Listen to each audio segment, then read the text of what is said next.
The game I'm presently working on is a massive multiplayer online role-playing game that is being developed under the working title Salem. The game is a free-form building MMO set in a persistent world, which is mutable and can be affected in many different ways by the players. The terrain is deformable.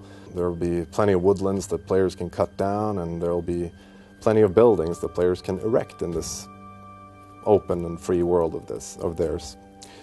And this is the central premise of the game, that the world is affectable and persistent, and the players can interact with it over time, basically.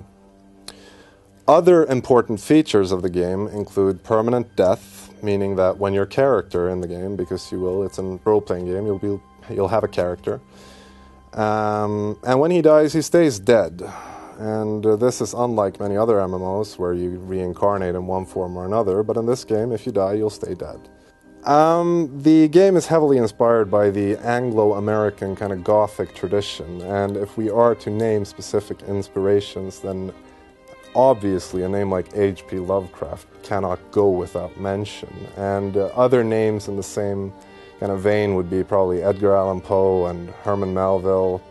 Also more modern, Tim Burton, Nightmare Before Christmas, that kind of mood and setting to it, which a kind of a cute, gothic kind of feel to it.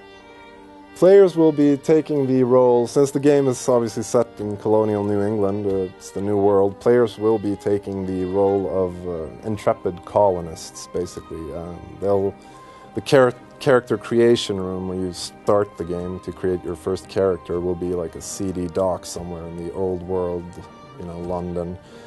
And once you've created your character, set your hairdo and whatever else you need to set, you will basically be put on a ship and shipped off to Boston.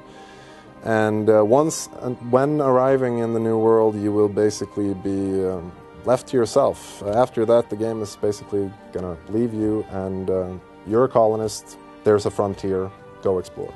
There are plenty of things in the game mechanics themselves that are relatively conducive to an extremely dark game. I mean, players in this world are able to attack each other more or less unprovoked, and they'll be able to kill each other and, maim each other and raise the buildings that other players have built with their, and their sweat and hard labor. I believe that the game has all the potentialities in the world to kind of balance itself, because I believe that players will be the first and foremost fount of justice in the game. And I think that's another beautiful aspect about it, because there's nothing as awesome as, killing the guy who caused a lot of trouble on your farm. That's going to be one of the greatest things about the game, I think. It's a sense of well-earned justice, finally, As we're designing the game right now, witchcraft is intended to be basically one of two primary paths which you can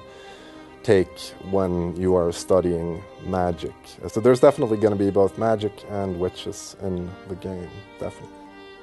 I think that the feature, although it's not a feature per se, but perhaps more a quality of the game that players will appreciate the most is probably the freedom of the game. The fact that nothing in the game is kind of forced upon you. There's no kind of grindy content that you have to go through before you can do this or that. We are basically going to leave the players free to their own devices and leave them free to do whatever, kind of falls natural to them. They can do whatever they want.